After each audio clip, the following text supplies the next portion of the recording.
To my YouTube channel. से पहले वाले पार्ट में बहुत कुछ डिस्कस कर चुके हैं। ट्रांसपोर्ट के बारे में डिस्कस किया था, प्लांट कैसे कैसे ट्रांसपोर्ट होते हैं, उसके टाइप्स बताए थे और बहुत कुछ डिस्कस किया था। अब हम स्टार्ट करते हैं इम्बाइबिशन को। ठीक है, तो ये क्या है? It is a special type of diffusion in which water is absorb by the solid causing them increase their volume. ठंडा के दिन में जो दरवाजे खिड़कियाँ होती है वो टाइट हो जाते हैं क्योंकि वो वाटर या मॉइस्चर को एब्जॉर्ब करते हैं, फूल जाते हैं। इसी को हम इम्बाइबिशन कहते हैं। ठीक है ना, समझ रहे हो? कुछ सीड्स जो होते हैं वो वाटर को एब्जॉर्ब करके फूल जाते हैं, तो वो भी एग्जांपल है इम्बाइबिशन के। चलो ध्यान से देखो। सेकंड पॉइंट, एग्जांपल कौन कौन से हैं? It occurs in seeds and dry woods. Seed में आती है और ड्राई वुड्स में आती है। ठीक है, देखो यहाँ से विंटर या रेनी सीजन में दरवाजे फूल जाते हैं और क्लोज नहीं हो पाते, इसलिए लकड़ी के बने होते हैं ना वो वाले। ठीक है, इसी वजह से होते हैं, इम्बाइबिशन की वजह से। Note, water potential gradient between absorbent and liquid imbibed is essential for imbibition. ठीक है, तो इम्बाइबिशन के लिए सबसे इंपॉर्टेंट क्या है? तो सबसे पहली चीज़ वाटर पोटेंशियल ग्रेडियंट होना चाहिए between absorbent and liquid imbibed is essential for imbibition. यानी कि वाटर का पोटेंशियल ग्रेडियंट मेंटेन होना चाहिए between absorbent and liquid imbibed, जो कि इसेंशियल है इम्बाइबिशन के लिए। नीट में एज इट इज़ उठ के आया है, इसलिए मैंने इसको पढ़ाया है। अब आगे हम तुमको पढ़ाएगा लॉन्ग डिस्टेंस रिलेशनशिप, नहीं रहे, ट्रांसपोर्ट ऑफ वाटर। ठीक है, long distance transport of water पढ़ाएगा। ठीक है, चलो आगे देखते हैं। तो long distance transport of water कैसे होता है वो देखते हैं। एज वी नो, हम कुछ जानते हैं, हमको ही नहीं पता। As we know water is absorb by the root hairs. हमको पता है कि रूट हेयर्स जो है वाटर को एब्जॉर्ब करती है। Once water is absorb by the root hair it can move deeper into the root layers. ये और भी ज़्यादा अंदर रूट लेयर्स में जा सकती है बाय टू डिस्टिंक्ट पाथवेज। इसके दो पाथवे होते हैं। ठीक है, एक होता है एपोप्लास्ट पाथवे, एक सिम्प्लास्ट पाथवे। अब इसको डिटेल में अच्छे से पढ़ते हैं। एपोप्लास्ट पाथवे क्या होता है? Apoplast is the system of adjacent cell walls that is continuous throughout the plant except at the Casparian strip of the endodermis in the root ecosystem.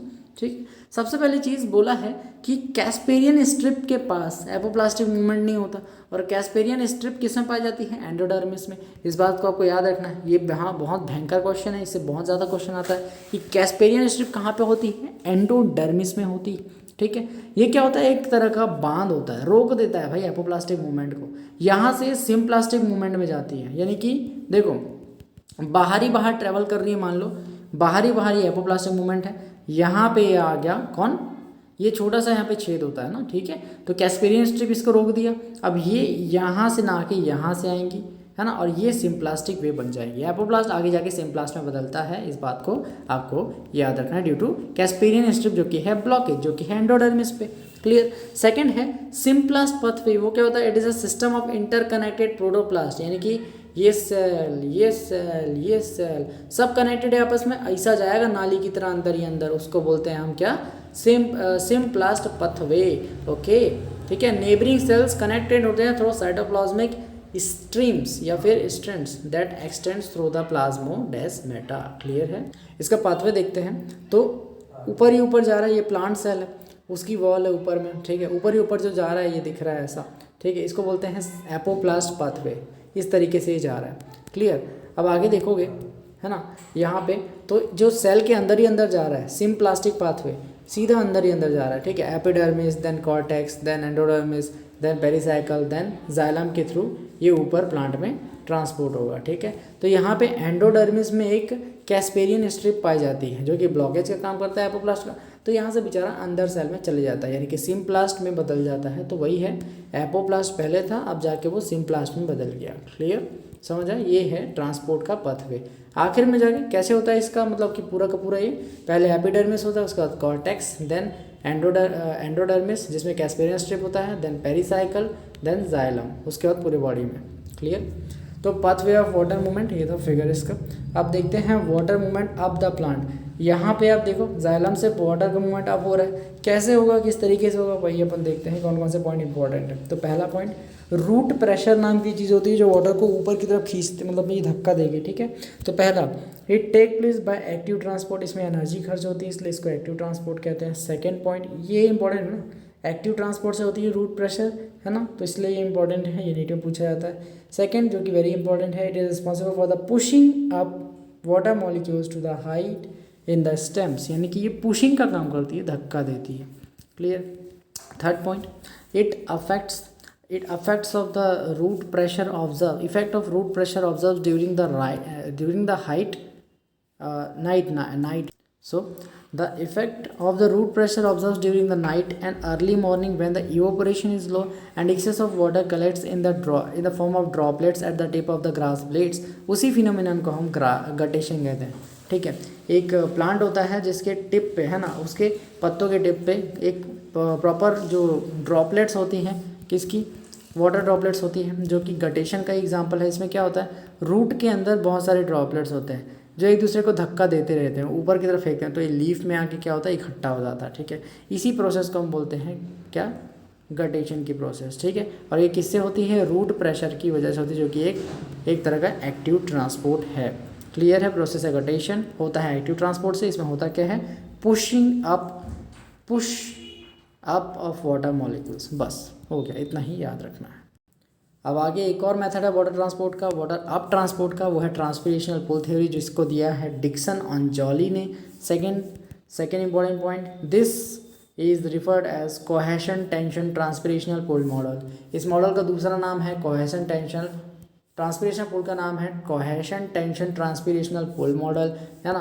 पहले हमने रूट प्रेशर पढ़ा, उसमें हमने push model पढ़ा था, उसमें pushing होती है वाटर मॉलिक्यूल्स की, यहाँ पे पुल होता है, ये खींचता है। यानी कि देखो ऊपर में, जैसे कि लीफ में, ये लीफ है, ठीक है, लीफ में ट्रांसपिरेशन होकर ये उड़ गया, तो वाटर मॉलिक्यूल्स फिर से खींचेंगे इधर, तो ये ट्रांसपिरेशन की वजह से ही खींच रहा है पानी को, ताकि ये और ज़्यादा इवेपोरेट कर सके। तो इसी को हम पुलिंग ऑफ वाटर मॉलिक्यूल्स कहते हैं, जो कि ट्रांसपिरेशन कहलाता है प्रेम से। ठीक है, जिसको दिया था डिक्सन एंड जॉली ने।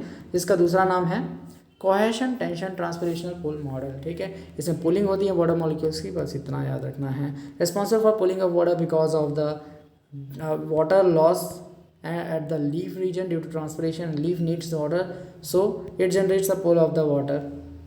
खत्म। ठीक है, क्वेश्चन देखते हैं इससे क्या होता है। The process responsible for the facilitating loss of water in the liquid form from the tip of the grass blade at the night, है ना। रूट प्रेशर या फिर गटेशन बोल दो। गटेशन तो प्रोसेस बता देगा किसकी वजह से होता है, रूट प्रेशर की वजह से। 2020 का क्वेश्चन है नीट का। क्लियर। चलो सेकेंड क्वेश्चन क्या है, transpiration and root pressure curves water rise by plants. मैंने बताया था ट्रांसपीरेशन में पुल होता है वाटर का, और रूट प्रेशर में पुश होता है, ये धक्का देता है, पुश अप। ठीक है, और ये पुल खींचता है अपनी तरफ। ठीक है, तो ट्रांसपीरेशन में क्या होगा, पुलिंग होगा। ठीक है, पुलिंग होगा, और रूट प्रेशर में क्या होगा, पुशिंग होगा, धक्का दे, यानी pulling and pushing respectively.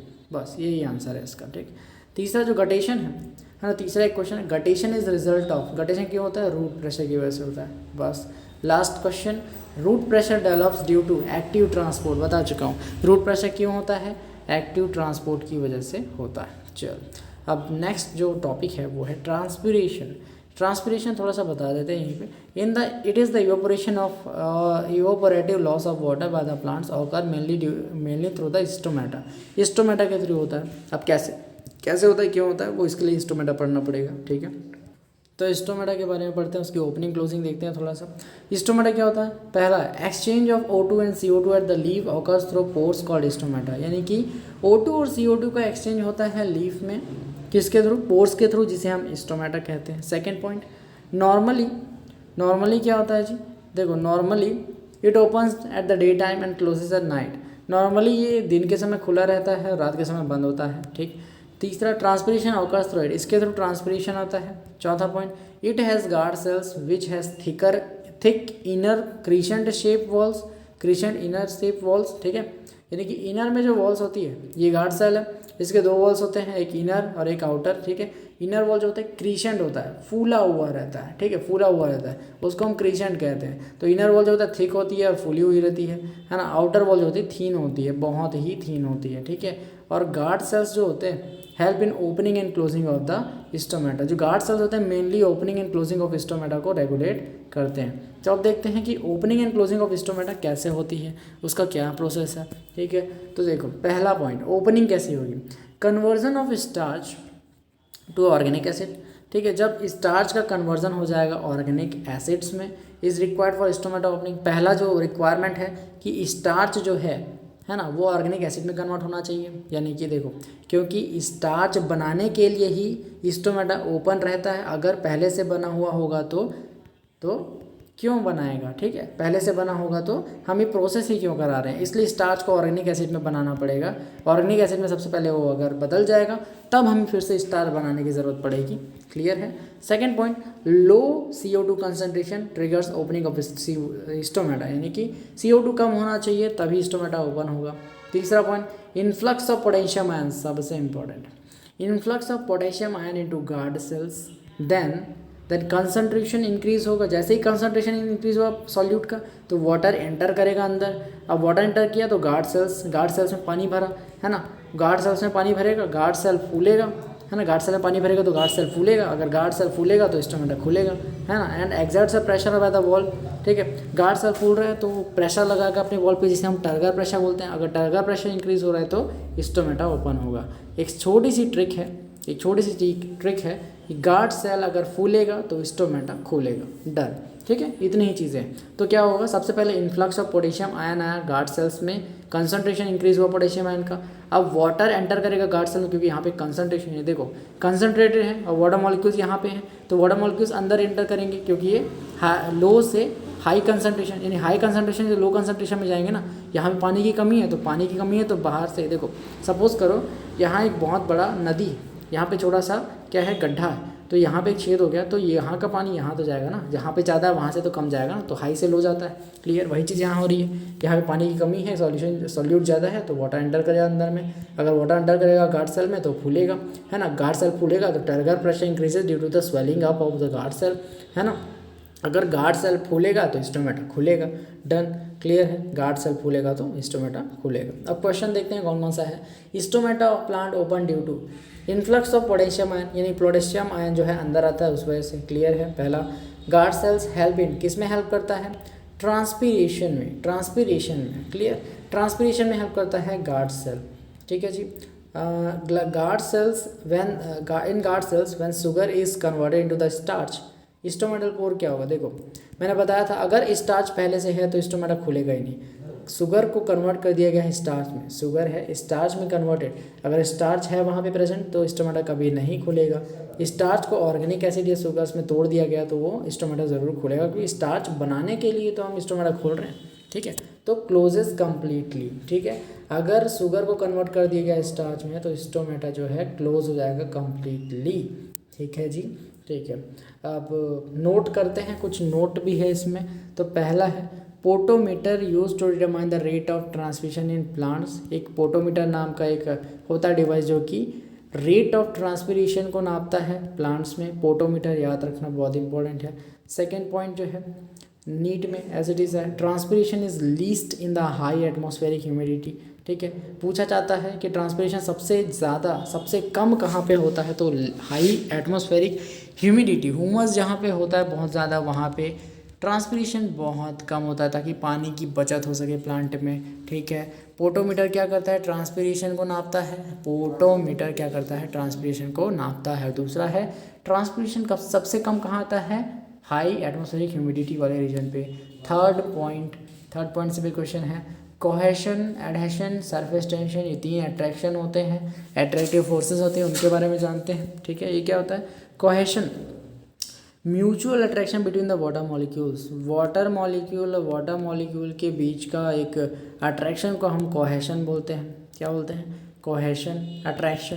Clear. Second है एडहेशन क्या होता है, attraction of water molecules to polar surface of tracheary elements, xylem phloem, यानी वाटर मॉलिक्यूल्स और ट्रैकेरी एलिमेंट्स के वॉल के बीच का अट्रैक्शन को हम बोलते हैं एडहेशन। सरफेस टेंशन क्या होता है, attraction of water molecules to each other in liquid phase is more than gas phase, यानी कि अट्रैक्शन जो वाटर मॉलिक्यूल्स का लिक्विड फेज में ज़्यादा रहता है एक दूसरे से than in the gas phase में कम रहता है, यही होता है सरफेस टेंशन, ठीक है। तो all the physical properties of water gives high tensile strength, है ना। टेंसाइल स्ट्रेंथ क्या होता है, अ स्ट्रेंथ और ability to resist pulling force and a high capillarity, यानी कि देखो ये सारे के सारे कोहेशन, एडहेशन, सरफेस टेंशन, ये सारे प्रॉपर्टीज़ जो हैं वाटर के हैं, जो कि high tensile strength and high capillarity देते हैं किसको, वाटर को, है ना। High capillarity and high tensile strength देते हैं। टेंसाइल स्ट्रेंथ क्या होता है, strength ability to resist pulling force, और हाई कैपिलरिटी क्या होता है, ability to rise in the thin tubes. तो ये इंपॉर्टेंट नोट था इस चीज़ का, नीट का, एज इट इज़ क्वेश्चन यहाँ पे आया है। In soil water available for plants is capillary water, यानी कि जो पानी है ना सॉइल में ऐसी प्लांट्स के लिए अवेलेबल रहती है उसे हम कैपिलरी वाटर कहते हैं, है ना। एब्जॉर्प्शन के लिए जो रहती है उसे कैपिलरी वाटर कहते हैं, ठीक है।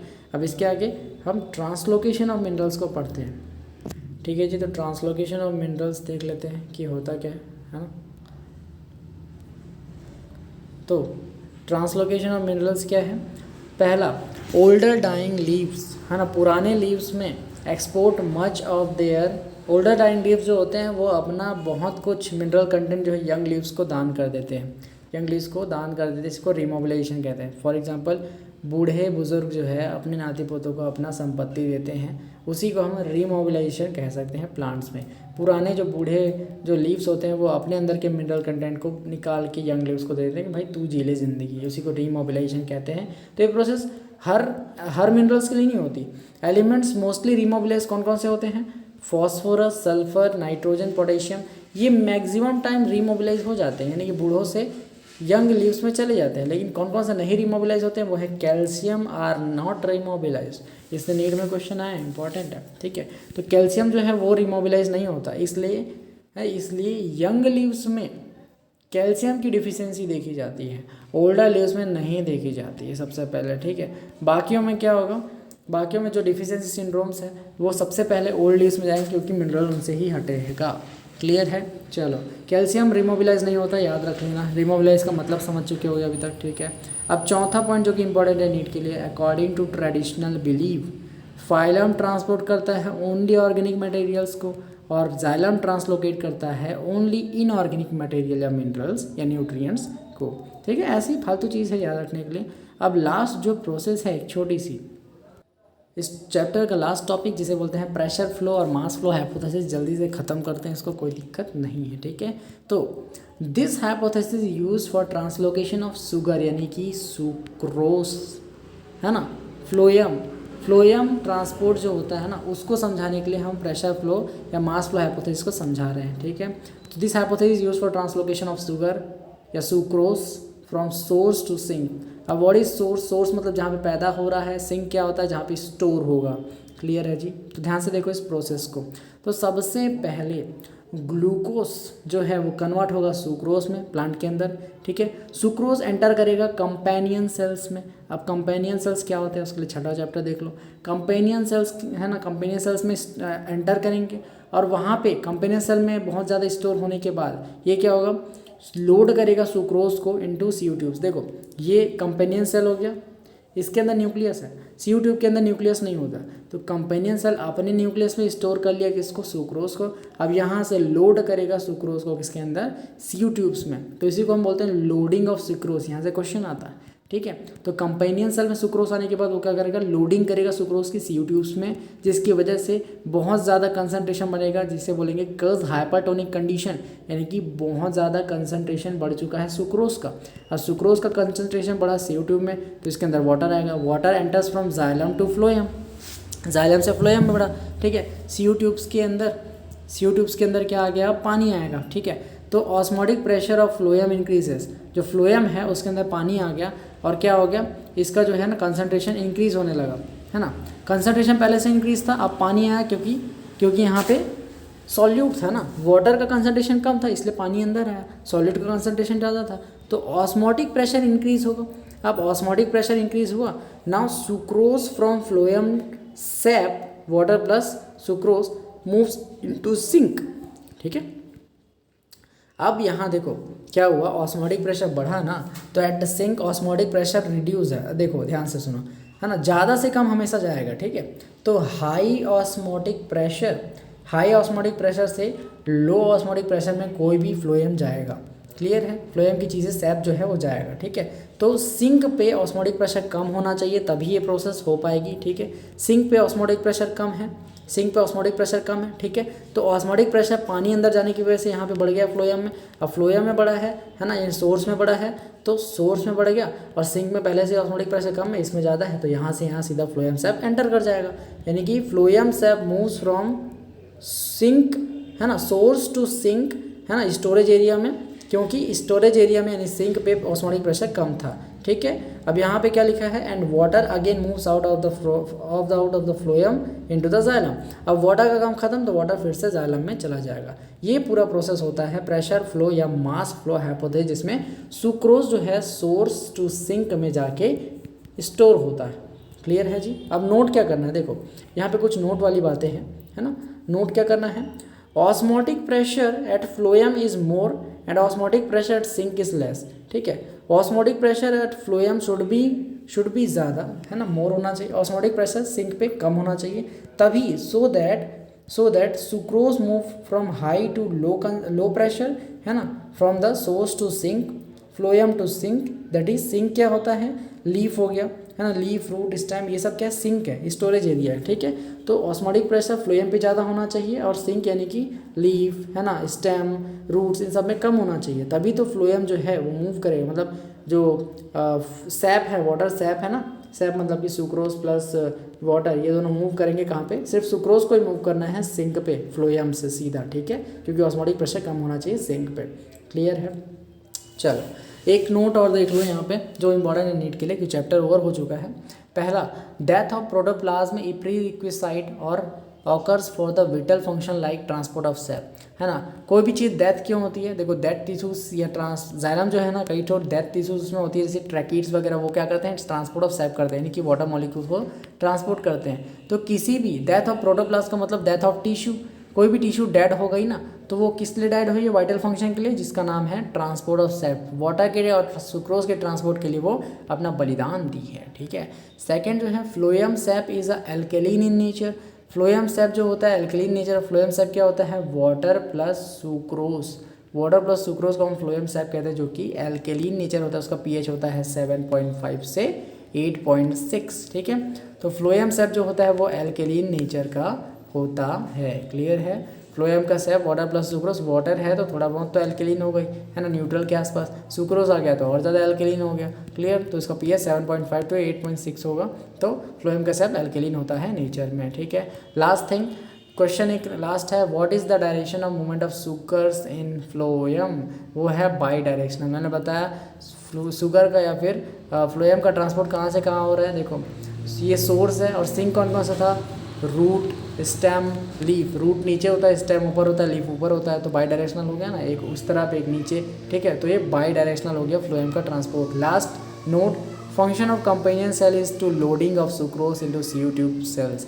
मैंने बताया था यहाँ पे देखो, कंपेनियन सेल्स में न्यूक्लियस होता है, यहाँ पे सुक्रोज को लोड कर अपना स्टोर रखता है, उसका सीयू ट्यूब में न्यूक्लियस नहीं होता, इसलिए इसमें डायरेक्ट ये क्या करता है, लोड करता है सुक्रोज को।